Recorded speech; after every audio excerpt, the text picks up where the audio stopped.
smoke a bong and watch King Kong.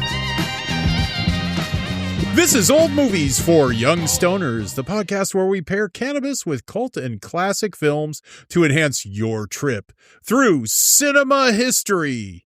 Please like us, love us, rate us, review us, and most of all, subscribe to this podcast on Apple, Audible, SoundCloud, Spotify, and wherever you cast pods.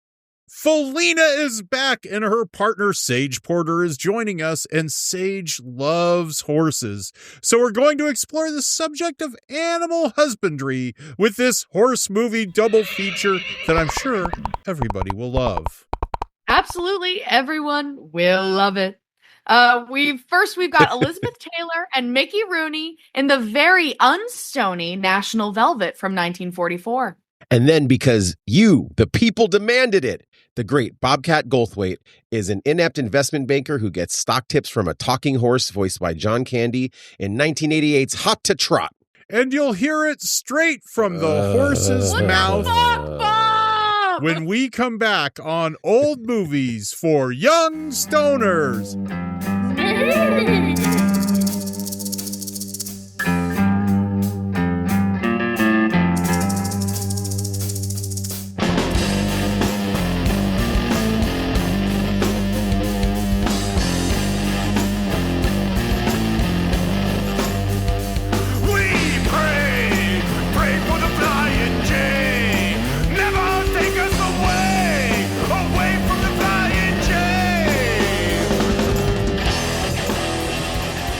Back on Old Movies for Young Stoners, the podcast where cannabis is a gateway drug to cult and classic cinema. Please email us at oldmoviesforyoungstoners@gmail.com. We want to hear from you. I'm Bob Calhoun, and we've got Cory Sklar. Hey, we're horsing around today. Aha. And she's back from a little bit of a hiatus, Philena Franklin. Hey, get into it. Get into these horses. Playing the ponies. We're playing the ponies today. Philena's dad, Greg, is on assignment this month, so we've got our partner, horse enthusiast and dog groomer extraordinaire, Sage Porter. Welcome to the podcast, Sage. Welcome back. Who's ready for some horseplay? Ew. Ooh. I've seen that video. Uh-oh. Oh, no. Oh, no. So Sage, tell us about horses. My God, put me on the spot. They're majestic. They're beautiful. They're scared of everything. Do you ride them regularly? I've never actually ridden a horse. Oh, maybe it's time. I think it's time. So. We live so close to the equestrian center. Yeah. The place there's a place by like Griffith Park too. That you could. I mean, it's great. The greatest. Yeah. Yeah. Everyone rides horses. Even everyone rides horses in LA. Even the cops. Everyone rides. Exactly. They can't get enough of their horses. That's crazy. I don't even care that much about horses. I think they're cool and all, but I've ridden like way horses. Well, Sage, tell us your history with horses. Well, growing up, I was a horse girl. So I love just reading about them, writing about them, drawing them. I had a unicorn collection. Can you still draw a horse, do you think? Vaguely. Okay. Just a little bit. Maybe the hardest animal to draw, if you ask me. It is. Extreme. I've never gone past the head. The legs are a mystery to me. They're articulated very beautifully. God did a great job on the equine. Horses are beautiful. The is that once that leg is broken, they're screwed. I know. We've got to have horse technology and horse medicine has had to reach a point where we don't have to shoot them where they break their leg, right? I think there is like an ability to save their legs now. I think it's just thank God we can build them and make them stronger. We should make them stronger. That's totally right. Robo horses. Bionic. Horses. We have the technology. We can rebuild them. We can rebuild Trigger in silver. Now, like you can combine way old ass movies with horseback riding at the Lone Pine Film Festival, October 9th through 12th in Lone Pine, California. It's the place where a lot of like old Westerns And even newer Westerns and Star Trek episodes and things were filmed. Like, it's very familiar rocky landscape. And they have horseback riding in the Alabama Hills, and the Alabama Hills are in California. They aren't in Alabama. And so you could do these horse riding tours of these movie locations at the Lone Pine Film Festival. Really cool. Yeah. So we should all go this year. Rosie and I are thinking of going to Lone Pine. I'm down. I don't know if we'll get on a horse ourselves, but it's a film festival as well, and let's see what the screenings are. Star Trek Voyager episode, John Wayne and Tycoon, Bad Day at Black Rock with Spencer Tracy, which is kind of a modern Western. I just watched that. It's a deep one. It's fucking great. I mean, that's a good movie. He kicks so much ass on these. And Robert Ryan's wearing the red cap, so he looks like a MAGA guy, and he basically is. Oh no. Like, yeah, it's kind of triggering. Well, it's a guy from LA who goes to this country town, and everyone hates him. Yeah. It's so good. you see these old Westerns and other old movies and TV episodes, and it's at the high school gym. That's what's there. It's like the Comic-Con for people into old Westerns, but there is horseback riding, so we should all go. That's wild. Fun. That's wild. I'm into that. Bob, are there any famous horses in Hollywood history? Well, I mean, Silver, yeah, and there's what is it, Gene Autry, or is it Roy Rogers' horse, Trigger? Which one is Trigger? It's Gene Autry. Yeah, and what was Roy Rogers' horse? I mean, they all Maybe had that horses. was Trigger. I don't know. I'm not that old. Yeah, to know I know. Stuff. I should have brushed. But up. I remember we went to the Gene Autry Museum when I was a kid. Have you ever been there, Philena? Oh, hell yeah! Well, when I was a kid, it was way more fucking racist and just like Indians were Indians and cowboys were cowboys. But now it's really good. They figured out how to tell the story. Cool. It became cool. Yeah, it's cool there. But I remember seeing Gene Autry's horse stuffed there when I was a kid. Yeah. And it's horrifying. And I went there recently and it's not there anymore. But I remember us all little kids going like, what the fuck? This is a dead ass horse in front of us. No. I have a picture from the Gene Autry Museum where I'm riding, not a stuffed horse. I'm riding that picture you take there. Plastic horse. Yeah, and it's a picture. Dude, I need to find that picture. It's so good. That place is cool. Yeah, you guys should go to, if you ever want to date, it's free. Just walk into the Gene Autry Museum. Mm-hmm. Cool. Once Rosie and I get to a certain age, there's a good chance she at one time bought the Russell Crowe's jacket from The Quick and the Dead. So, right.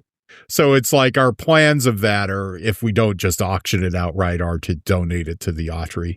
It's a Western that he was in when nobody knew who he was, but that's hanging in her office. It's in our house. Wow, that's one of those cases like it's like a Joe Montana jersey or something. Yeah, I have nothing to ever donate to a museum, so that's good to have one thing at least. Yeah. Now there is some old movie news breaking this week, and that is, at the Sphere at the Venetian in Las Vegas, there is a new version of the 1939 Wizard of Oz, heavily augmented by artificial intelligence. Many, many miles east of nowhere lies the amazing land of Oz. So it basically takes these classic scenes from the Wizard of Oz and puts them in a screensaver. So any thoughts on that? Boo!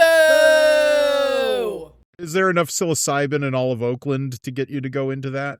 No. I was an early adopter of saying the Sphere sucks. I might have told a story on this here podcast, but I went to go see John Mayer's The Grateful Dead there, and I mean, I had to get out of there because it becomes a techno hellscape in there. And like the LED lights aren't cool looking after a while. It's like, oh, this is like kind of shitty looking.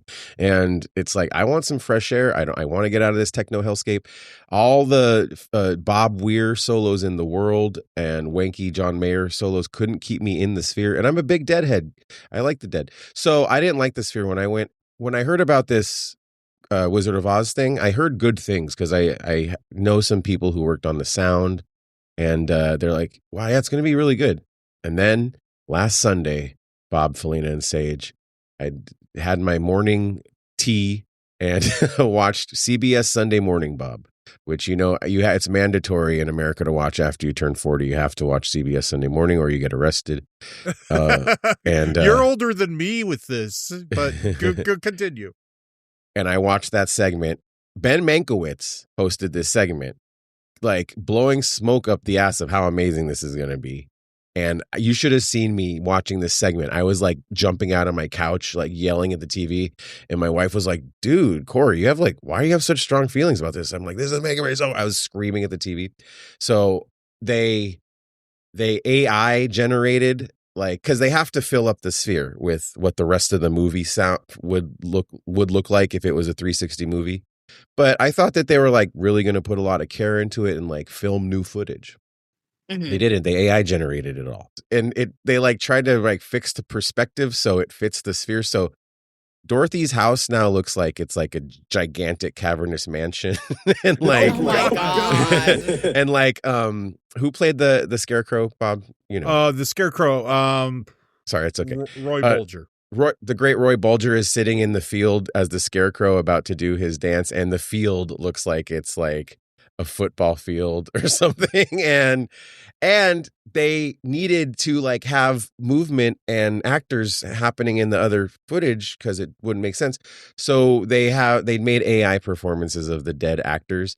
Here's the thing. It looks really bad. It looks like shit. It's uncanny valley looking, and it's like, it looks so stupid. Like everyone who's involved in this production should be embarrassed. But no, everyone should be embarrassed on this production. I hope they have a trouble sleeping at night for shitting all over a masterpiece. Now, here's the thing. Oh, can I read the Ben Mankiewicz quote because I have it prepared? So, all right.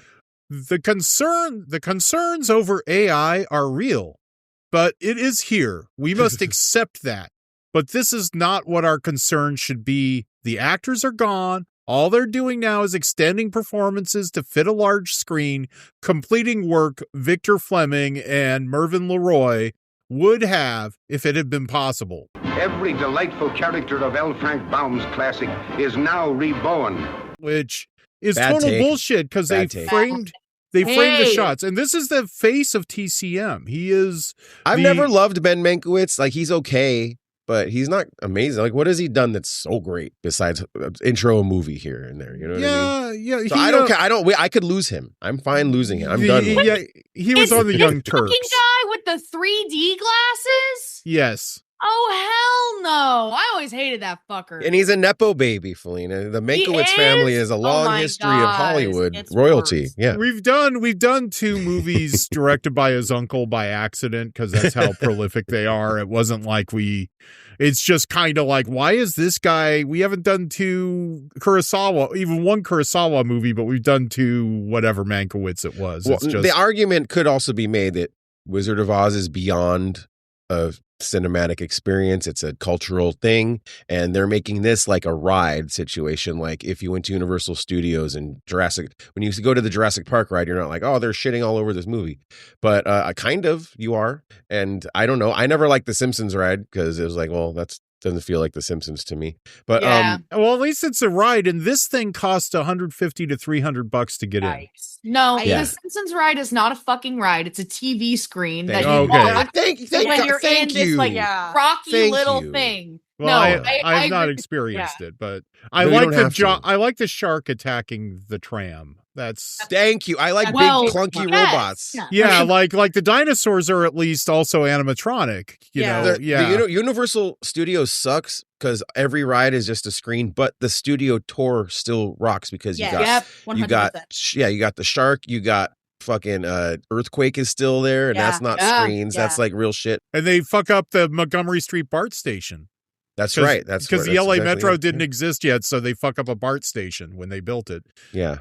I miss King Kong. I miss the King Kong. Anyway, Yeah, they it's replaced that with I screen. it look. Here's the thing: if it looked awesome, I would be very impressed and be like, okay, I'm down. But it looks It's mid. embarrassing. Well, that's Yeah. the thing is I think the problem with it is that it's obvious when something is inauthentic and when taking something so near and dear to people's hearts, like The Wizard of Oz, and making it something so inauthentic, like people can feel that, and that just makes it icky. If Ben Mankiewicz said, well, what are you going to do? The movie's going to be public domain in 9 years, and, Warner wants money. I mean, we would accept that from Ben, and that's probably what Ben really feels. But somebody, I've just noticed that a lot of people are getting the screws put to them in that town. hey, you got to go along with this if you want to keep your job. Especially at CBS News and CBS, Bob. Oh, yeah, because the longtime news director of 60 Minutes just left. He said, I can't work here anymore. It's compromised. He was there for like 40 years. So everything is complete. Everything. CBS is, everything's, you're right. But yeah, you would think our boys Ben Mankiewicz, maybe he could like have some integrity here, but I guess not. He's just shit all over himself and everything he's ever done. He was nice enough to me on the cruise. He's a nice guy. Before we get into our movies, I did see The Naked Gun last night. Thoughts? I haven't laughed that hard in a movie in a long time. I mean, loved it. Yeah, I think I'm going to talk a little bit more about it when we get to Hot to Trot, but it's as well about what works and when does this shit work and when doesn't it work is kind of the thoughts is why I'm going to save it. But Cory, what did you think? I saw a test screening months ago, and Werner Herzog was in my audience, and he was laughing. Oh. So that's what I loved it. I thought it was great. But I saw a test screening, so I think they probably tightened it up. And they didn't. The siren bit wasn't in they had like test footage saying like the siren bit will be here. Was the siren bit in it? Oh, the police squad siren bit. Yeah, it's at the end. Cool. That's great. Yeah, I mean, because I was kind of waiting for that theme the whole time, and the theme isn't there. The police squad theme. No, it feels like Police Squad. They did Akiva did a really good job. Yeah, it's the opposite of Wizard of Oz in the Sphere. It's like they upheld the standard, and Liam Neeson is great in it. He was the right choice after doing all those Taken movies and everything. Yeah. Yeah. Because you need the guy from those movies, and he is. I fucking love the original. You're gonna like it. It's Frank Drebin's son is Liam Neeson plays it. So it's the same universe. Yeah. All right. And he talks to a picture of his dad and stuff. It's good. Yeah, there's a scene with like a black guy in the hall. There's all these pictures of the old cops from the original movies in the hall, and there's this black guy looking at a picture of OJ, and everybody's crying looking at these pictures, and the black guy turns around and goes, "No." Yeah, it's I gave away the OJ gag, but you'll still fucking laugh when you see it. Not to give you more edit puzzle piecing, sorry, Bob, but Sage, you were right. The thing about this is if they were really stayed true to the aesthetic and that piece of magical wonder that you feel when you watch Wizard of Oz, then we'd probably be, oh, this is actually cool. They're like, it's like a piece of art that they're reworking, but that's not what they're doing. It's just they're pooping on it, and the aesthetic's wrong and the feeling. That's all I wanted to say. The field looks like shit, and it looks like shit. Yeah, it looks really bad. You cannot deny it looks. Oh my god, hot garbo. Ugh. National Velvet, a great story. As a highly successful Book of the Month Club selection, this fine, spirited drama, with its very unusual title, thrilled thousands of readers. Metro-Goldwyn-Mayer now presents this most human story of a boy, a girl, and a horse in all the warm tenderness of its modest, unpretentious sincerity. National Velvet, an intriguing title. The velvet is for Velvet Brown, shy and unassuming. Her only dream in life is horses, particularly after she wins an unruly, mischief-loving sorrel in a raffle. As to the national part of the title, with wholesome faith in her horse, the Pie, Velvet and the boy trained him for the Grand National Steeplechase, the greatest, grandest prize a horse ever won. In 1939, MGM acquired the rights to National Velvet, a best-selling novel by Enid Bagnold about a teenage girl named Velvet Brown who cross-dresses her way into Grand National Horse Race with her magnificent steed, Pie, short for Pirate. Young Elizabeth Taylor and her domineering stage mother, Sarah, quickly launched a lobbying campaign to win Elizabeth the role of Velvet. They cornered director Clarence Brown on the MGM backlot and then booked a meeting with producer Pandro S. Berman and talent scout Lucille Ryan Carroll to land the part. You need look no further, Elizabeth declared. I'm going to play Velvet. But at just 11 years old, Elizabeth wasn't quite what they were looking for. You're gonna need bigger jugs, kid. You know, boobies. This Velvet's gotta have titties, and you ain't got them. Don't Don't worry, you will have your breasts. Elizabeth said defiantly before storming out of the office. Driven by her ambition, the young actor began a rigorous exercise program to expand her bust line while taking a crash course in horseback riding. She became a passable enough equestrian, but a well-timed growth spurt gave the MGM brass the curves they desired. In 3 months, the girl graduated from a training bra to a B cup. With Elizabeth firmly in the lead role, the movie was a smash hit and a favorite of generations of little girls with big dreams. Co-starring Mickey Rooney as the sad sack ex-jockey Mai from 1944, this is National Velvet. Sage, welcome again to the podcast. How does National Velvet rank as a horse movie? I'm going to be entirely honest. Every horse movie has something to do with a young girl and her special connection to one horse that no one else can connect to. It's always the plot to the horse movies. So, what are some other ones like that? Like Black Beauty. Oh yeah, Doy. Okay, yeah, okay. Thank you. I think that's it. That's all the horse movies. That's every single one of them. No, there are a lot of them. Like in the 40s and 30s, there is Smokey with Fred MacMurray, which I wanted to do, which is about a man and his horse. Ooh. And then there's like Flicka and Thunderhead, Son of Flicka. Yeah. There's these kind of they're borderline westerns more than this. This is very trying to be English. It's Hollywood English, but I'm sorry, you were saying the trope. It's totally a trope in horse movies. It's even the plot of Spirit, honestly. It's there's something special about like connecting to a horse, and I think everyone wants to acknowledge that. So I would say National Velvet is guaranteed horse movie, like % thumbs up. That's a horse movie, you know.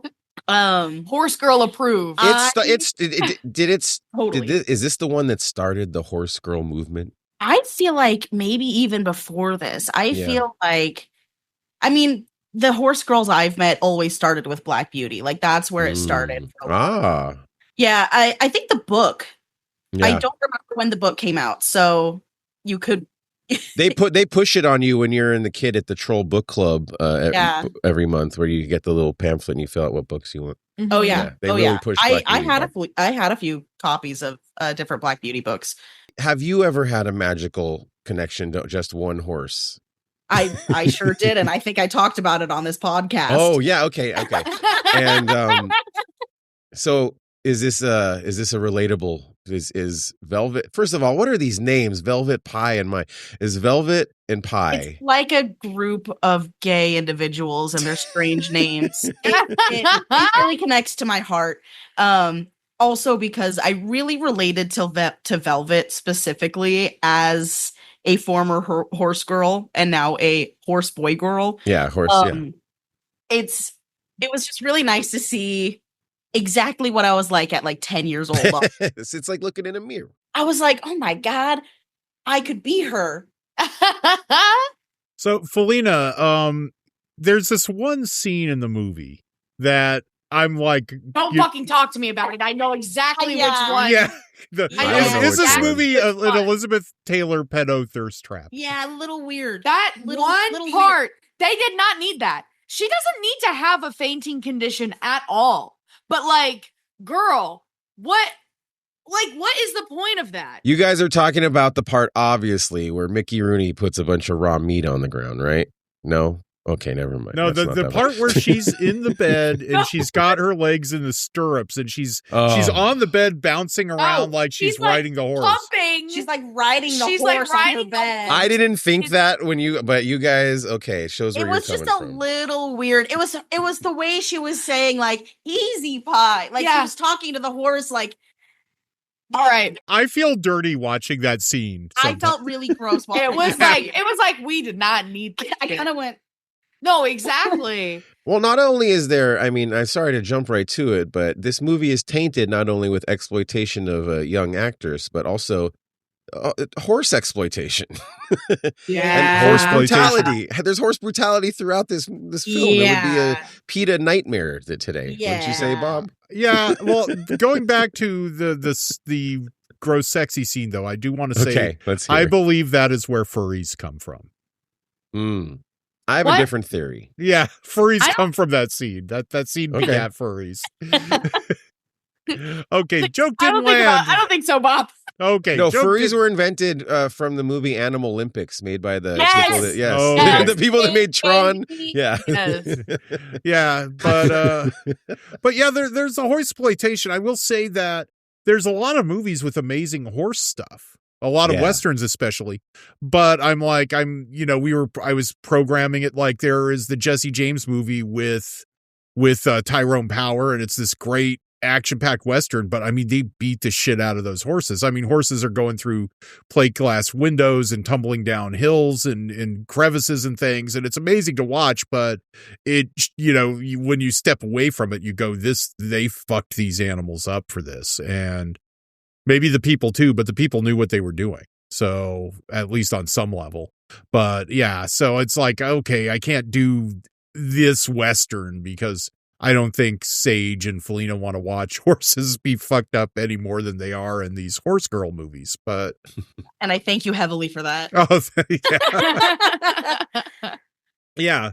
So Cory, I know it's unstoney, but yeah. maybe we should bring you in to talk a bit about Mickey Rooney here. Yeah, I don't like Mickey Rooney. He's A lot of people don't. He's a little creepy man. And go ahead, Philena. I just had to say he had no business being in this movie. This movie had he served zero fucking purpose. Really. It could have centered all around her, Velvet, and her family. Yeah. And it could have been just as good. You are shitting on a classic American movie that is in the Library of Congress, and I love it. I agree with you. You know what? I liked her mom a lot. Velvet's mom is my favorite. The dad didn't even have to be in this movie. No, but I want to stick up for the dad. Donald Crisp is the dad. Okay. Because, I mean, he's begrudgingly permissive of her horse dreams. And that's what's cool Yes. about the movie. That's what is cool is that she doesn't have to save the farm by winning the race and all this crap. They're just like, this is her dream to do this. And they might be go in slowly, but the mom, Anne Revere, and Donald Crisp, they permit it. But there is a scene where, like, maybe it's Angela Lansbury or the other daughter. They paint the little boy, Butch Jenkins' fingers. They paint him with nail polish. Mm-hmm. And the dad is a butcher. That guy, he's literally a butcher. He has a butcher shop. And she's a kind of conservative guy, but he's not like, I mean, a guy like that should smack everybody. Like, how dare you feminize this boy? But he's just like, well, if the boy doesn't want the nail polish, the boy does want the nail polish. Just leave him alone, and he just doesn't, he permits that. It's surprisingly so progressive for a 40s movie. And it's just, there's no doubt that this family loves each other. Like, there's no doubt. You can see it the way when they interact with each other. And especially in that scene, he cares more about his son liking it rather than the fact that his son has painted nails. Like, I also want to talk about that boy's fuck-ass bug necklace. Then there's Velvet's young brother. I was sick all night. I think that is so gross. I think he's cute. I think he's cute with the bug necklace. I love all of the kids and their weird little hyperfixations. I love the boy and his bugs and the sister and her canaries. I love that you love this. I think it's sweet. I love just their family dynamic. Yeah, I like the family. I think it's an objectively good movie. It's a classic. It's so sweet. Elizabeth Taylor's so cute. The horses are so beautiful. Pie is so beautiful. I can't with this movie. This movie is like movie. Godspell for you. Well, this is why I wanted to do old movies for young stoners, because movies like this turned me off of old movies because I thought they were all like this. But they're not. Some of them are like Hot to Trot. It is. I don't really want to do these. MGM at this time was the gold standard of movie studios. But it's not my favorite studio. I mean, I like I think the Technicolor Technicolor musicals are great for this show. There's other stuff from them that I like for this show, but these kinds of A productions where everything is so perfect and well placed, they aren't really our kind of movies. But we're doing horse movies. It's beautiful. Some of them are. This is very beautiful to look at, but I am just getting the feeling that this movie made Philena angry. I could tell. Okay, right? Yeah. While Sage loved it, which is it's a beautiful piece of wonderful American art. But you seem Philena. So did you guys watch it together? That's what I want. Yes. Okay. Yes. Right. Yeah. We watched it together. I was really enjoying watching you watch the movie. Myself watching it, I could give or take it. Were you looking at your phone? Well, that's okay. Be honest. Yeah, I peeked at my phone a little bit during it because I realized, and we'll get back to Philena in a second. I realized that I've never really watched this thing all the way through, and that I mostly watch it like this movie is almost recommended to watch the last 45 minutes when they're getting up to the horse race. You will understand everything that's going on, and that's when the movie really hooks you and the cross-dressing bit. But Philena, continue. Wait, go. Oh, I actually disagree with that. I just liked seeing her family. I just liked the first, until as soon as her family was gone, I stopped paying as much attention. Interesting. I like that. Yeah. That's good. Yeah. The family is all good, great actors. But okay, so build up. We're getting to this race. Getting to this race. There's training. No one believes in pie except Mize has, I don't even know what he had a weird history and stuff. Well, he's seething with, Mickey Rooney is seething with anger at this stage in his career. And it colors he was about to go in the army. Does.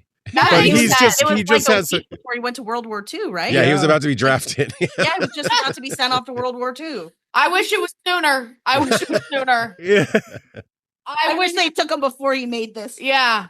So they could cast someone else or just fucking cut the character. Who needs them? But Velvet was great, right? So cute. Love her. Velvet, yes. She's so cute. Love the family, love the vibe.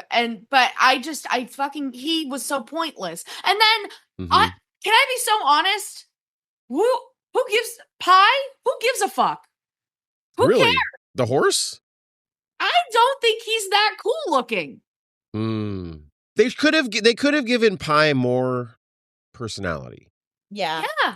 Like Don the horse? That guy is a sharpshooter, straight talker.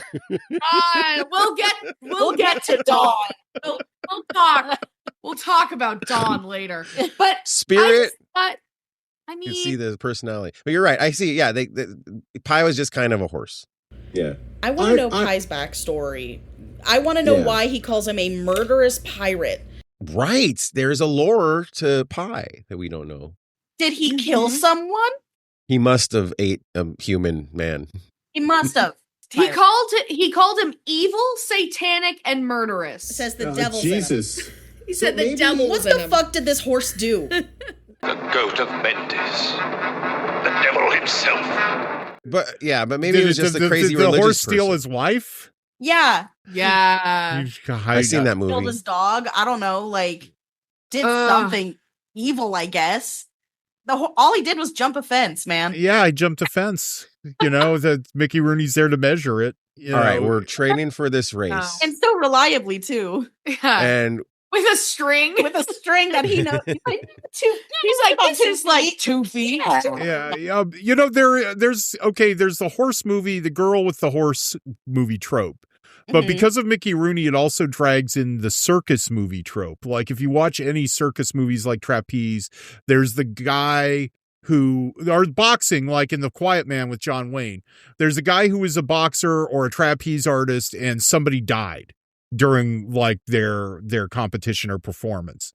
And Elvis in Fun in Acapulco, he was a trapeze artist and his partner fell to his death during a circus and he's all haunted by this. So Mickey Rooney's the jockey who someone died and he's haunted by it. And it's another kind of trope. Sage. It is I hate to draw this parallel. However, it is a similar backstory to Doc Hudson in the Cars movie. he got injured, was traumatized, didn't go back, became jaded about it, refuses to help this new like young blood like racer, refuses to help this rookie until eventually is like, yeah, you're so cool, I'm just gonna give in. I see my spark in you. I see my spark in you, kid. It's literally the plot of Cars. So yeah, it's a sports and circus movie trope that's in here, because it is a sports movie too, because there is the horse race at the end. Yeah. I want to hear you. I could listen to you talk about the Cars lore all day. It's awesome to have somebody besides Greg Franklin who watched these things. Do the cars pee and poo and have sex and stuff? Fantastic question. I will do some research and I'll get back to you. How do they have baby car? I guess they're like produced in the Detroit. I guess so. I don't know. Is it like robots where they just like build? How do horses do it? Just kidding.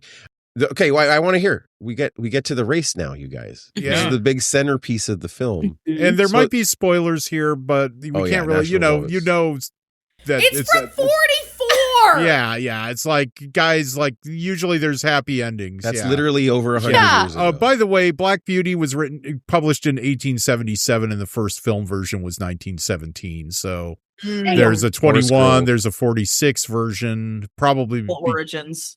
I bet there's a horse girl in the Bible, if you really want. I'm sure there is. What did you guys think of the horse racing scene?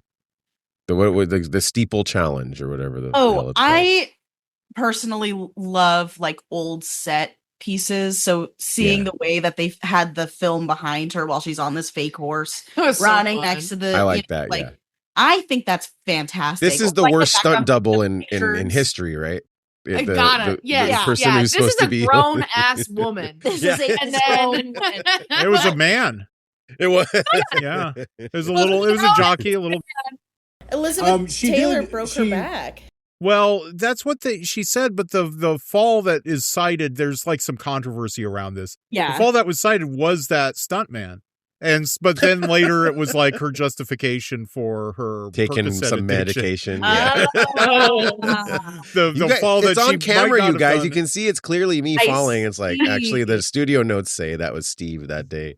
MGM got all those little girls hooked on all kinds of drugs, like the Judy Garland. Speaking of Wizard of Oz, they were giving her, methamphetamine and stuff to lose weight, and then downers to calm her down, and they really. Elizabeth Taylor, kind of like her mom, and ran interference. Elizabeth Taylor was not quite sold into indentured servitude as hard as some of these other child performers were. It's amazing. She's such an icon.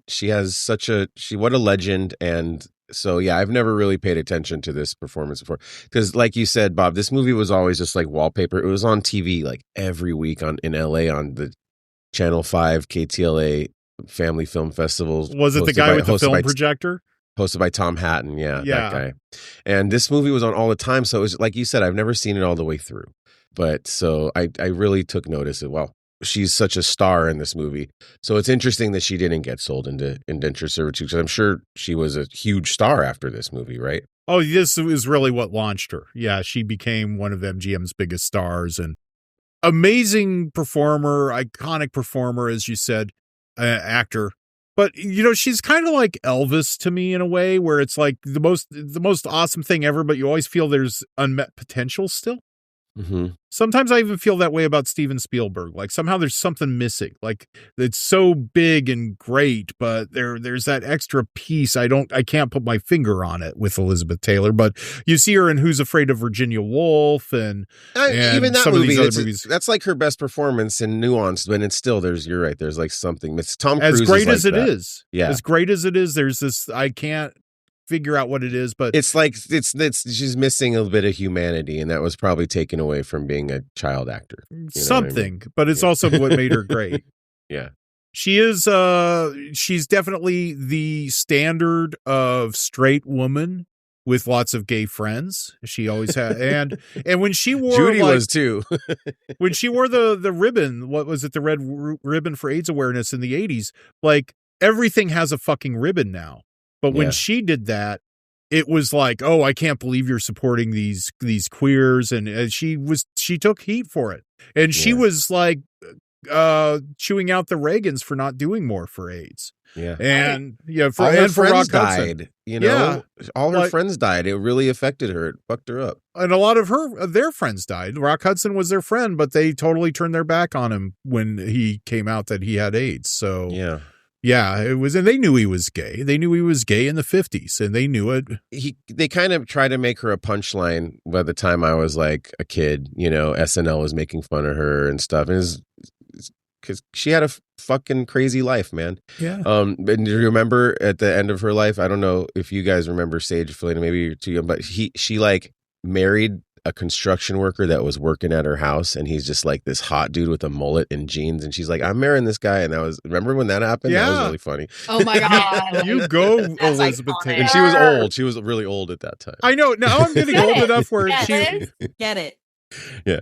She had my mom's style, like sexy Liz Taylor and Butterfield 8 and stuff. She had my mom's style with too much Aquanet and everything. So she's cool sexy, 80s but hair, she man. always kind of looked like an older woman to me. But now I'm at the age where I look at older Elizabeth Taylor and I'm like, man, why wasn't she still in movies? She was totally smoking. Yeah, she should have been in movies still. So it was interesting. She had an interesting career for sure. Philena, is there a TikTok report for National Velvet? Would you believe it? Actually, yes. Yes! One of the most well-known movies of all time. There's TikTok. Well, but it's not like a weird kind of, you know what I mean? I could see how there wouldn't be for this. Yeah. No, exactly. I was honestly surprised. Did you guys see the TikTok I sent you? Canadian rock and roll music you sent us. Was the song called National Velvet? I think the name of the band was National Velvet. Interesting for a Canadian band to be called National Canadian Velvet. band. I kind of really fuck with that song. Oh, you could. Everyone look up National Velvet Canadian band. Or also just look up National Velvet and watch National Velvet. But anyway. Starring Elizabeth Taylor, of course. I have a clip of Velvet meeting Pie and Mai. It's just, clip from the movie. It's from an account called Flutterback. Oh no, they're a brony. Not a brony. I think just a big fan of horses. Okay. My horsey life. And then it has their email, which is crazy. Why would you put your email on your TikTok? No, don't do that. You'll get Do not do that. That's dangerous. Bethany Lynn said my favorite as a kid, right up there with Black Stallion. There's another one, Black Stallion. Another one. That's a boy and his horse, though, right? Black Stallion? I believe so. Okay, well, a young person and their horse. Yeah. It's not... special connection to their special horse. Unless it's Fred McMurray, then it's an older man and his horse. Sonia Olson said core memory unlocked. Wow. Yeah. Oh yeah. Everybody is like, oh my God, this is my favorite movie. This movie makes my heart flutter. I loved this movie so much as a kid. Now as an adult, I see how much she loves this horse. And there is no pushback for fucking Mai in this. Why is everyone obsessed with Mai? I hate that guy. He's a beloved character. Before you continue, I have just a plot quest. This is Cory is stoned and doesn't understand. Why was Velvet so into Mai? Why where was their connection? Yes. I think it's because he knew about horses. Like he made his novel. Yeah. He was like, because she was so heartbroken when he left, and it's like the parents are like, yep, whatever. Yeah. Like, he's 22 years old. She's 11. Let's have her hang out with this guy all the time. Thank you for explaining. Yeah, this but movie yeah, to she needs him because he has a level of expertise, and that's her. But she also is way too she has a crush on him. She's Okay. Yeah. That's what. See, he knows about the stuff she cares the most about. I mean, I thought she had a crush on Pie. Well, I mean, it's a thruple. Yeah. Yeah. They're poly. It's that's the poly queen. The slippery slope. If you let gay people get married, all of a sudden they're in a thruple with a horse. It's a warning sign. Yeah, it's so true. but who cares? As long as they're Typical happy. Silver Lake thruple. Yeah, as long as they're happy together, who cares? I mean, Okay. Lark says, anyone else disappointed when they saw the movie after reading the book and seeing he's not a piebald? Is that a type of horse? Yes. Thank you. That makes more. Now that's why you name it horse pie. There, that makes sense. Well, Jimmy So Stewart's horse was named Pie Wacket. There you go. Pie Wacket. He was a horse whisperer supposedly, but I didn't know that. was very good with horses. Jimmy Stewart. Ew. Okay. There's another. Okay. Ew, Sorry. Jimmy Stewart. No. No, this. I need the ejaculate to impregnate my other horse here. Sorry. Okay, yeah, now ew that. All right, whatever. I had to make it gross. I had to make Jimmy Stewart gross. I'm sorry. Okay, there's the scene of Elizabeth Taylor and Angela Lansbury walking through, and she sees her boyfriend Tommy or whatever, And she does her little Yeah. Anyway, some weird bitch with no profile picture said, "So young," red heart emoji. Ew! Ew! Nasty. Ew. That made me feel gross. That's gross. She's about 19 there, I believe. Like she had just started. She might be 20, but She was 18. There's another TikTok of her and her talking to, I'll send it to you guys, but it's from AFI. It's her talking to Elizabeth Taylor, maybe on one of her birthdays. Oh, for her achievement award, for an achievement award in 93. And she was talking about how she had just rewatched National Velvet and how she was like, oh, at the time, I thought I was above this. I had just done a couple of these other movies and I was smoking cigarettes in the back and you were just 11 years old. And it was like, I thought this, like, I'm beneath this. And she just rewatched it in 93. She had just rewatched it and she was like, this was one of the most beautiful pieces of cinema ever. And and it's a very cute video. I'll send it to you guys. Thank you. Oh, that's great. Yeah, Angela Lansbury, the same year this came out, she was in Gaslight, a film that kind of fits the profile of the show more than National Velvet, and she won an Oscar for it. So she won an Oscar right out the gate. She won Best Supporting Actress for her part in Gaslight. What a year for Hollywood. Yes, and people, the people are still perving on young Angela Lansbury. And old Angela Lansbury. I'm perving on old Angela. Yeah. Jessica. I think her best role is Manchurian Candidate, where she plays the evil mom. She's so good in that movie. She's standout performance from her. Absolutely. So any other things in TikTok land about National Velvet? I mean, there's a few videos, but not a whole lot of likes. I'm sure there's a lot of the race footage to like Dua Lipa and stuff. but none of that disturbing bed scene. I'm surprised that hasn't made it into TikTok. No, that's on another I website. wish it made it out of my eyeballs. I wish I'm sorry, Philena. I'm like, that's kind of I'm like, this is gonna set off a big conversation. It was so unnecessary. I hate it doesn't need to be in that movie. This is a long ass movie. Okay, it's a lot of it could be. Let's cut out all of Mickey Rooney. Let's cut out the bed scene. Yeah, I want to cut out the scene where just anytime there's British men talking and no one else in the movie, just get out of here. The dad cutting Cory, up meat. I've never felt more connected to you. Thank you. Yeah, there's a lot of meat in this movie. There's a lot of meat. Well, her dad's a butcher. Here's the bottom line. The horse racing industry should be abolished. Mm-hmm. This whole breeding for money for these rich guys in the South and Kentucky and stuff, it's disgusting. Yeah. All of those people need to go find better jobs, and horse racing is terrible. And so that's what this movie's about. Yes, that was also a big problem, especially like there's like English dressage and stuff that just so cruel. It's so sad when they don't make the jump. and they fall. It's so sad. Yes. Crashing, Oh my burning. God. You Yeah. see these like real horses jumping over these things, and like genuinely, those horses probably had to get put down. A lot of horses do die. There is some horse wreckage still in this movie in the Cory. big race scene. Yeah, there's some definite. No, this is a disaster. This whole movie is a horse disaster, and I didn't want to I don't want to read too much about it, but I could just tell watching it. Yeah. It's a horse disaster. Yeah. I apologize for that. I mean, I did try to find movies that weren't as horse disastrous, but this one, you can't avoid it, especially when it ends in a horse race. Some of The horsey holocaust. Yeah. This movie. the men and horse movies might end in rodeos more than this, but they're doing other things. They aren't necessarily going to the horse race like our two movies today. There's some kind of cowboy thing about breaking the horse, and it's all psychosexual. But God damn it. Yeah, so horse movies are really twisted. Cowboys are messed up, dude.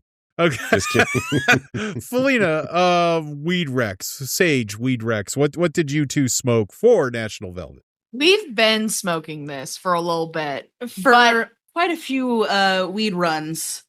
It is Pearl Haze. Pearl Haze. Pearl Haze. Hold me now. I don't think that's Pearl Jam. Oh,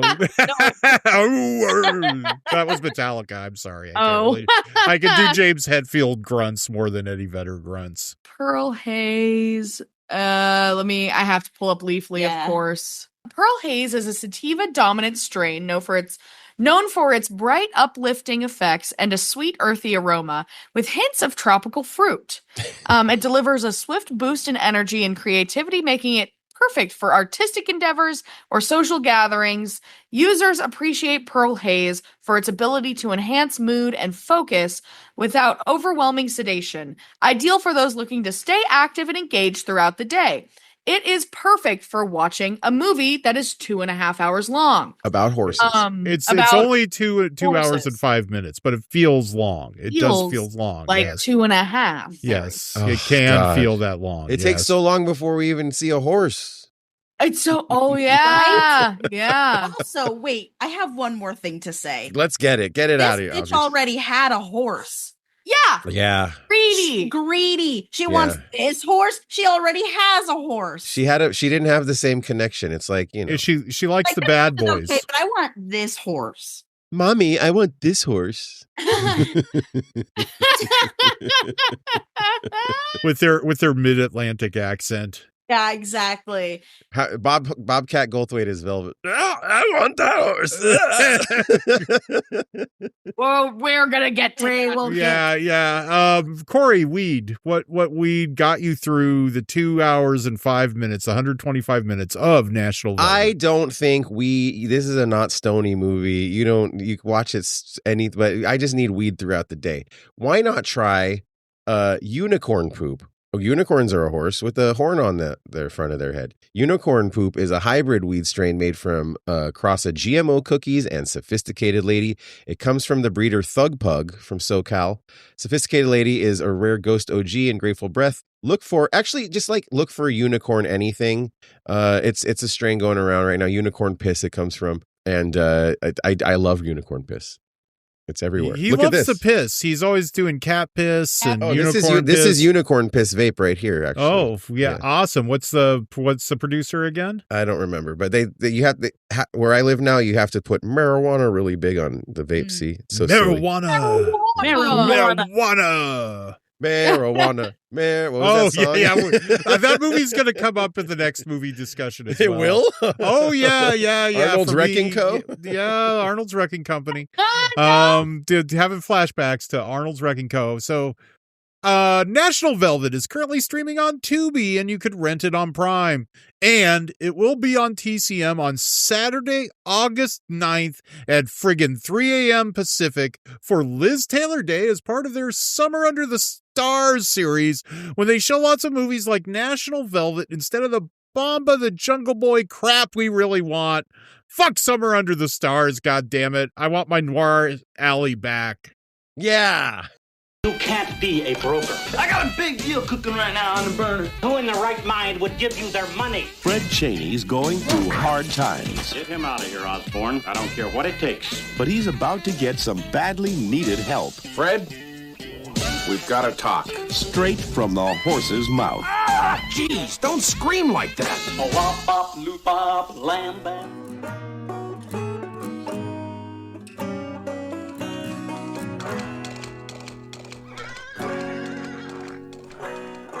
Leland Stanford was an ambitious man. He became president of the Central Pacific Railroad in the 1850s and governor of California in the 1860s.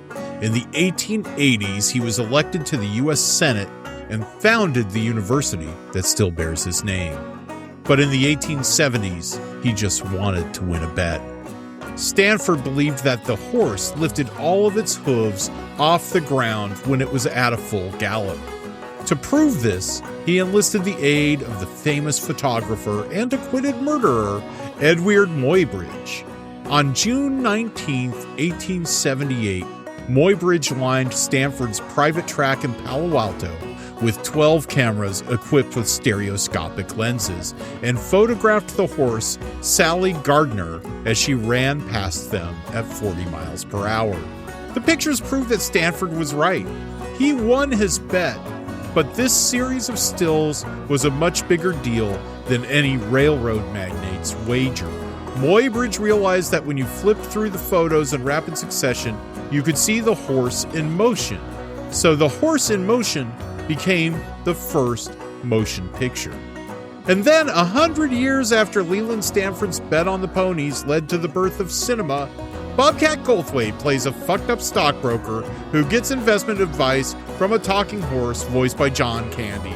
Dabney, Coleman, and Virginia Madsen also star in what may be everybody's worst movie all the way around, and that's really saying a lot when you consider that Bobcat was in 4 Police Academy movies. From Warner Brothers, in 1988, this is Hot to Trot. Now, Cory, I think you have some opinions on Hot to Trot. Let's get you in here first, and then we'll cut to Sage and Philena. Okay, when you watch this movie in the year 2020, the year of our Lord 2025, you might think to yourself the name of another popular movie podcast. How did this get made? What is this? Why does this movie even exist? But I was alive, and I remember in context of what year was this? 87? 88. 88? 100 years after the horse birthed cinema in That's right. Stanford. That's right. Yeah. In 88, you have a couple things happening. Okay, why is Bobcat Goldthwait playing his stand-up character in a movie? Like that doesn't make sense. But Pee Wee Herman, right? Pee Wee's was big. And he was a character, and so you put characters in movies. Also, Bobcat was in Police Academy as his stand-up character. So you have that. So that doesn't make sense, and then it makes sense in context. Number 2, why isn't it just a horse racing movie? Why is the horse good at stock market? That doesn't make any sense. Well, we're living in the 80s. It's the Reaganomics, and we just had a big hit movie, Wall Street. So that's it's Wall Street meets Pee-wee's Big Adventure meets, what's the number 3? Mr. Ed was back on TV at Nick at Night, and everyone loved Mr. Ed. Everyone was watching Mr. Ed again for some reason. Mr. Ed is a show about a talking horse. It's a sitcom. It's a show about a talking horse. A man and his horse. And Mr. Ed was back in culture, baby. So those 3 things is what pitched this to Hollywood, and they said, great. Let's go with it. So it makes sense. There's the yuppies, there's the Mr. Eds, there's the so I get it. I'm in this movie. I like this movie. I think it's a funny movie. It making me laugh a lot. Bobcat Goldthwait, he's a guy I like. I like him. I love him, and who's back with him, Bob? That's right, the Kaz, Tim Kazurinsky. His comedy partner from Police Academy. They're back together. I love seeing them. Mary Gross from the weird Dick Ebersol years of Saturday Night Live also is in this movie. And if Mary Gross is in a movie, you know it's going to be good. Now, this movie clocks in at a short 83 minutes, and does feel a lot longer for some reason. It feels like it's a 2.5 hours, but if you tune out and tune back in here and there, it's really funny. I know you guys probably don't like Dabney Coleman, that he has a buck-tooth sight gag through the whole movie. I think it's funny. It makes me laugh. I don't care.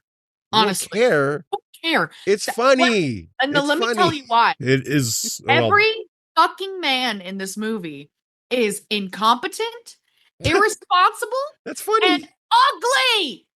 But you think Bobcat Goldthwait's an ugly man? He's so ugly. I hate him in his ponytail and his fucking voice. Oh my God. Yeah, it's pretty silly. I love Bobcat. Bobcat's a great guy. I think he's funny. I think he's pretty genius. But this character, it got pretty obnoxious, I got to tell you. Oh my God.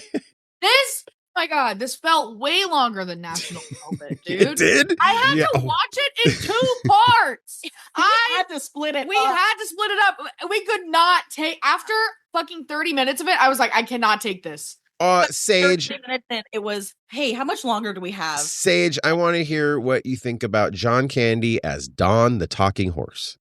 I love John Candy. He's a national treasure. Yeah, I will preface this with a Canadian treasure. Oh, that's right. He's a Canadian treasure. Yes. Thank you. I don't like this. Yeah, he didn't make you laugh. I'll say this. This movie is oddly melancholy and sad. It's sad that Don hates being home alone at the apartment. Yeah. And like, why did they write that in there? He's like, oh man, don't leave to Bobcat, which is so sad. And then his family with his dad dying and stuff. Why do they got to do all that? Why can't they just make it a funny movie all the way through? And then there's too many stockbrokers. I don't give a fuck about the stock market. I want more horses. I want more talking horses, and I want less men. Yeah. I will say the part that I did enjoy was meeting the family, meeting Don's little family. That was fun. Burgess Meredith is the dad. His idiot brother. Yeah. No, Lou. that part, Stooges I was brother. like, funny. right? You gotta Wait, did you? Oh, that is hold on. That's the one part you liked. You didn't like the animal house party, okay, which is the greatest scene in all of cinema history. Things I like. Animal party rocks. There's a duck that walks in. He's like, "What's going on? I like to party." Oh, God. That's the best part. That's good. I like that. Okay. It's the greatest. That scene's the greatest. This movie... wait, hold on. I liked atrium joke over and over again. I love the atrium. Go on. No, not into the atrium. Don't give a fuck about the atrium. Disagree. It's a good joke. Oh. No, I think this is the worst movie we've had on the show. I love this movie. I mean, Arnold's Wrecking Co. at least has like its low budget charms, where this was something they threw a lot of money at. The writing fucking sucks. Like Bobcat even was like, and this is like when he's doing Police Academy movies, not Police Squad, Police Academy. It's different. And he's like, why should I be in this? And then his agent writes a $sign on the script and pushes it back at him. And oh my God. Like going back to the Police Squad movie, the Naked Gun movie I just saw, it's funny. Like, when it works, when it's funny enough, all this surreal shit you don't mind. You don't care that Liam Neeson, like you don't care that like a fucking puppet owl shows up and carries him to go fight fucking John Huston's son. You don't care about any of that because it works and because you're laughing. Where in this, it's like, why is there a pig in this apartment building? Because it's not fucking funny. It's the dumbest fucking shit. And oh man, they did offer Tim Burton to direct it, and he refused. And they did get Danny Elfman. You're right, Cory. They were definitely wanting this to be the next Pee-wee's Big Adventure. They have Bobcat Goldthwait kind of cranking up his voice. So I'm like, why didn't he have a death match at WrestleMania with Pee Wee Herman to fight over that voice? And Bobcat after this, and we'll get to you in a second, Philena. After this, I mean, he was not going to be a big mainstream star, so he went underground and he did Shakes the Clown and then later Willow Creek. And he's had a very good career, kind of going outside of the mainstream or at least adjacent to it. And that's what saved him. And that's where he thrives. But this shit was just excruciating. Philena, back to you. Oh my God. They threw so much shit at the wall to try and make this movie good. But every single thing, other than the family and other than the animal party, every single thing was so bad. Dude, why? I don't think you guys were stoned enough. No, I was so stoned. I got stoned and I was like, okay, this movie's still not working. Then I got more stoned and fell asleep and I had to rewatch 30 minutes of this movie. I was so high and I was cracking up. I may have been too high. It worked. Everything was hitting, man. This movie hit for me. It just the concept that they're trying to make you buy into a horse stock trader movie is funny. The lines coming out of their mouths at Dabney Cole. I don't know. I like Virginia Madsen. I liked I like him driving around Century City. I liked it.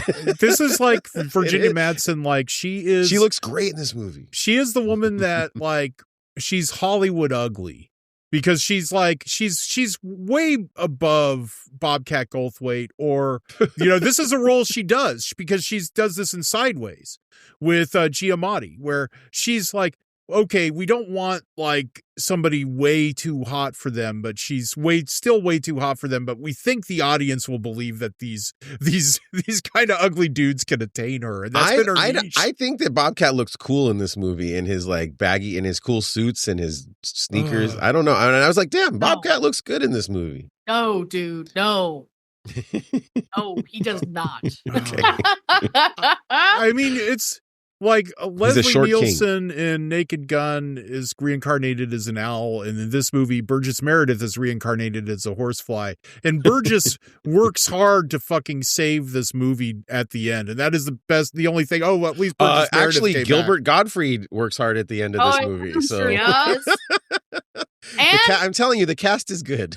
the horsefly puppet was also kind of cool. I really like you guys. There's a lot to like about this movie. No, okay? there's so much not to like. I would not say a lot. Three things. It had me longing. Look, in Midnight Madness, I know I've capped on that. I'd rather watch that again than this. That has movie. Charms. This movie is totally movie. Charmless. And it's but it was also the people's demand. I wanted to go with a Francis the Talking Mule movie, which is probably just as bad in a different way. But Audra Wolfman, friend of the show, frequent guest, was like on Instagram, Hot to Trot. And of course, Philena's dad, Greg, was like, oh, you got to do Hot to Trot, and it's like, okay, so we did it. God. It's the people's choice. Phileena and Sage stand alone that there's definitely an upswell of support for Hot to Trot that we just aren't seeing. Thank you, everyone who suggested this movie. I had a great time with it. This is a great movie to sit back with the boys and smoke a doob and just laugh your butts off. And maybe look at your phone too. You can tune out like a good Rosie chunk of was this not happy with this movie, and she's a big Bobcat fan. I've seen Bobcat. The Danny a couple Elfman times. score, it's great. It's like it's up there with his summer school score. I couldn't even pay attention to the score. Well, you gotta watch it again. No, don't do it. Definitely not. Definitely not. No. And one other thing about this movie, and my research is just Wikipedia for this. I didn't do a deep dive and find some Bobcat biography or something for this movie. But originally, Elliot Gould voiced the horse. That's not funny. Yeah, well, and it bombed in test screenings, so they had John Candy do it. So that's why the mood of the movie is uneven. Because there's like, they're just using the footage. They might have done some reshoots, but not all of them, where it's really like the dialogue is this fucking Elliot Gould dialogue. But they have John Candy kind of punching up the humor or trying to. But I say release the Elliot Gould cut. I will only watch this movie again if I get to see the Elliot Gould voiceover as the horse. Sage. Let's talk about Don for a second as a horse himself. Do you think Don is a beautiful horse? He's a pretty handsome horse. Thank you. I mean, horses are just like pretty animals in general. And I like John Candy's voice. I feel like it suits a horse somehow. Yeah, it does. It does. I do feel like there was some probably horse brutality in this movie too. Like the way they made it sit on the couch and stuff. Like it didn't look natural. Made it lay down, which is usually not very comfortable for horses. Yeah. There were moments where the hair was matted and nasty, and like. He was living in an apartment eating Cheetos, so I mean, I know. It's not good for humans. Just think what it does to horses. Exactly. Part of me was wondering if they had like a string like pull. Yeah, how did they make? Because his lips look different than other talking horse things. What I think is what they're doing is they're like a lot of the times they'll do like acupuncture or acupressure on horses. I wonder if maybe something like that. They're like moving with it. I don't think they're physically pulling his lips. I think they're doing something to elicit a reaction. I think a lot of it is just like a horse making a horse noise, and they're forwarding and reversing it, so it goes like this. You know what I mean? I think a lot of it's that too. But that's not a natural way. We could all agree that it looks terrible, right? Like there's no way. It doesn't make sense physically, scientifically, how his mouth could make those words when it's moving like that. Doesn't make any sense. There is that scene where the beautiful horse shows up. The beautiful the white horse. And he's white horse. And the horse does have a nice ass. They linger on it. They do the male gaze over the horse's butt and everything. That was funny. Made me but laugh. they drop it. Like I'm thinking, okay, there's going to be this romance with Dawn and this white horse. And all it does is it cuts to this stupid fucking scene where he gets this horse blow up doll and the maid runs out. The Mexican maid runs out of the fucking apartment. Dios mío. Yeah, but I'm like, they had this like, okay, they're going to do this horse romance and it's going to parallel the Virginia Madsen Bobcat There's romance. no way Dabney Coleman's girlfriend would let a swine like that with her horse, her prize horse. Yeah, but Come on, Bob, you got to pay attention to the plot of this movie. Well, no, fuck the plot. Like it's an 80s movie. He's supposed to sexually harass that horse into being his horse. Like John Cusack. No, she's supposed to be too hot for him and she goes with him anyway and acts like he's the hottest guy in the world. Yeah, well, just like Virginia Madsen does with Yes, Bobcat. exactly. Like, yeah. And I was waiting for that, and then they just kind of drop it and do the tired horse race thing. I honestly wanted more stockbroker shit because I have to pay attention to it for work. I want to see a horse on Wall Street yelling like buy, sell, sell. And I wanted him to crash the stock market through derivatives trading or something. I wanted it to go far, because you start with it and then you veer off of it. If all the horses just like we're taking over Wall Street and they all just all ran in there and it like demolished. I might like it more. They would ruin the American economy and that would be a great movie. Yeah, watch it, like it. Yeah, it felt like it was two different movies. Once it became the horse racing thing, you mean? Yeah. It's so stupid. Stupid. I think Elliot Gould could handle all the stock market dialogue, and there's probably a lot more of Elliot Gould as some kind of twisted genius or something. All right, look, fine. People want to know what happened. Don ate these oats, and he thought they were really delicious, and so Bobcat told everyone to buy stock in the oats. Turns out the oats make animals sick. He loses all his money. Can you believe it? You got to pay attention to the plot of this movie. That's why he has to race the horse. We did, Cory. I got that. No, I got that. I'm telling the people out there listening. But yeah, I'm gonna just say worst old movies for young stoners movie. We hit rock bottom. Okay. That's me. Cory loved it. This often happens. Cory, you are subbing for Greg Franklin today because I know Greg would probably be vigorously defending this movie as well. Oh, I'm glad, Greg. Well, it's like Greg, email us. Let us know what you think about this movie. Hey, it's partially his fault. Old movies at Youngstone. He's getting back at me. That's fine. I mean, he knows my taste. He's probably like, well, we should do Hot to Trot to torture Bob. I got to find this on vinyl, which I'm sure I can in any 99-cent bin because I like this Danny Elfman score. Does TikTok care about Hot to Trot at all, Philena? It's got to. No. What? I don't give a fuck about Hot to Trot. No. My mind is blown right now. Okay. Well, everything I know to be true. One video. Yeah. One video. And it's like from the archives, 80s movies you forgot about. Was the trailer of Hot to Trot, and everyone's like, oh my god, I love this movie. Well, here's a tip. If you want to get a lot of engagement, post that fucking Animal Party clip because everyone will love it because it's the greatest scene in the history of movies. Should have just that should have been the video for You've Got to Fight for Your Right to Party. And I forgot that's the needle. That should be just the end of it. That should just be so funny, you guys. That's so funny. That should just be the end of it. They're still using that song in the same kinds of scenes today. It's evergreen. Yeah, the dog's walking in, it goes jun, jun. It's really funny. Okay, Cory. We got a seg here. What weed made you like you gotta this go fucking you movie? gotta go to your dispensary. This is a nationally available strain now. You gotta get the unicorn piss for dog, but just smoke a lot of weed before you see this movie. Unicorn piss is an indica dominant hybrid weed strain. It's relaxing and then energizing. It won't mess with your spirit or attitude. It's instantaneous. It makes you giggly and tranquil. Try unicorn piss today. Okay, I went with the shake because Phelena's always hyping the shake. So I'm like, I got to try the shake because I was at the gas station and I'm terrible at rolling joints, unlike Philena. But I got the zigzag cones. There's 6 of them. So basically what I made, and if somebody could get a screenshot of this, basically I made pre-rolls, which is the stupidest thing. That's how you roll a joint right there. Yeah. Hold on. Keep holding it. Yeah. Keep holding it. Look at, there you go. Got it. Okay. And they come with these little sticks. So you you get a little spoon and you pack it into the cones. And then you know what this stick is called? It's like a blunderbuss. It's like a musket, like a Revolutionary War. No, what do musket. they call those? This would be the ramrod. So you pack it down. So it's the ramrod. Do you put a filter on the end? There's this little cone thing. The filter. Oh, perfect. They Yeah, have nice. it. Yes. Yeah. So, I mean, it's way more costly than getting rolling papers because there's only 6 of these things in here. But it's like, wow, that actually looks pretty good. Yeah, you did a good job. There's a little kit to do it.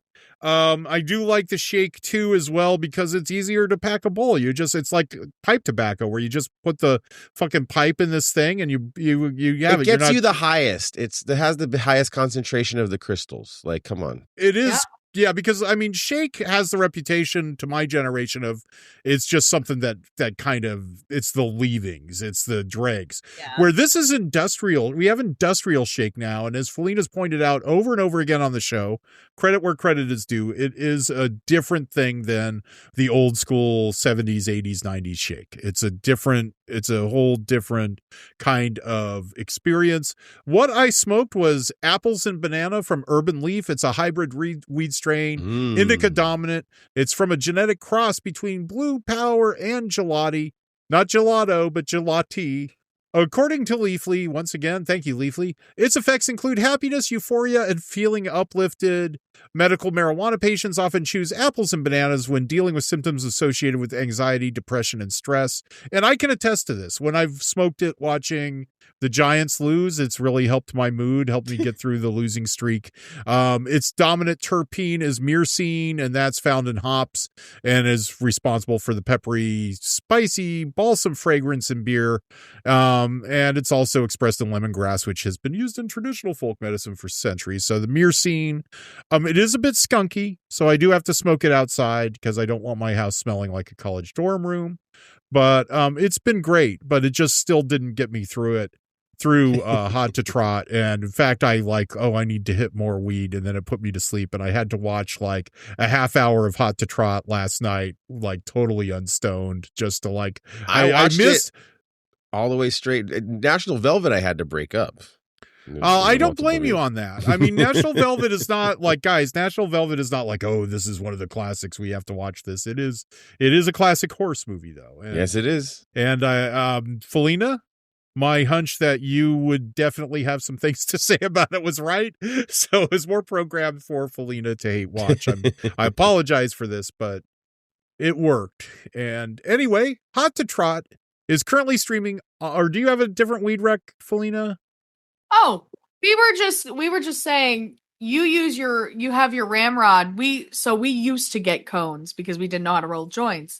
And then learning, we just make our own cones. So we use rolling paper. We have Blazy Susan.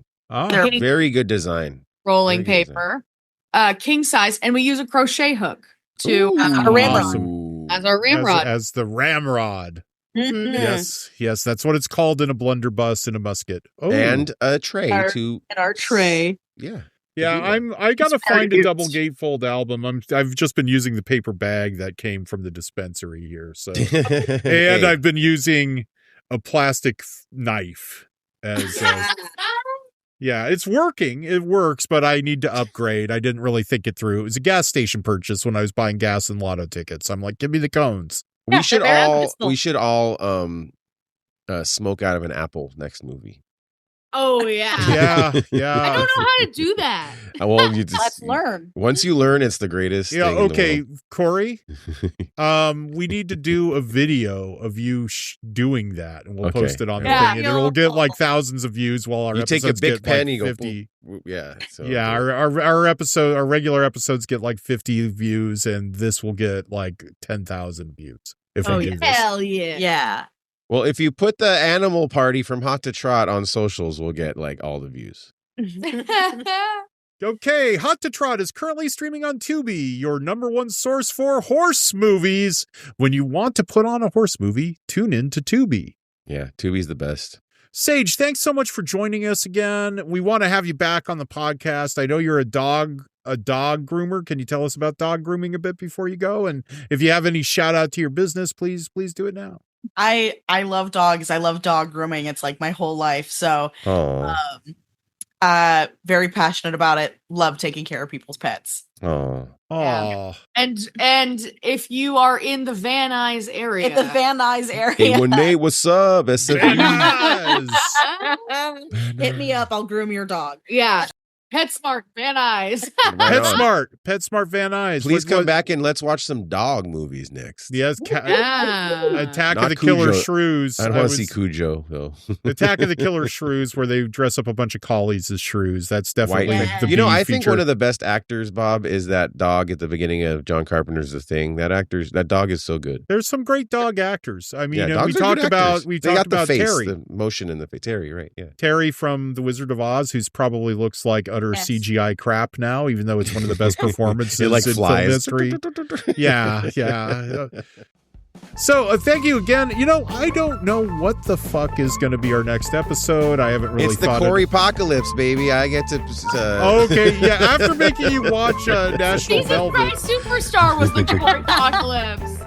Which is tonight at the Hollywood Bowl with Cynthia Erivo and Adam Lambert. Okay. Oh well, it's a week ago by the time I cut this thing together. But I know. I got to furiously cut it together to get to when they show the fucking movie on TCM as it is on the 9th. But if you guys can find some cheap tickets, you should go to the Hollywood Bowl tonight. It's going to be sick. I'm telling you. I want to be at the Hollywood Bowl. Me too. Everyone was there this weekend. It looks so fun. Anyway, whatever the fuck is on next month, Corypocalypse, Axe-pocalypse, whatever the fuck it is, it's going to be great. You should subscribe, and you can stick that in your pen and vape it on old movies for young stoners.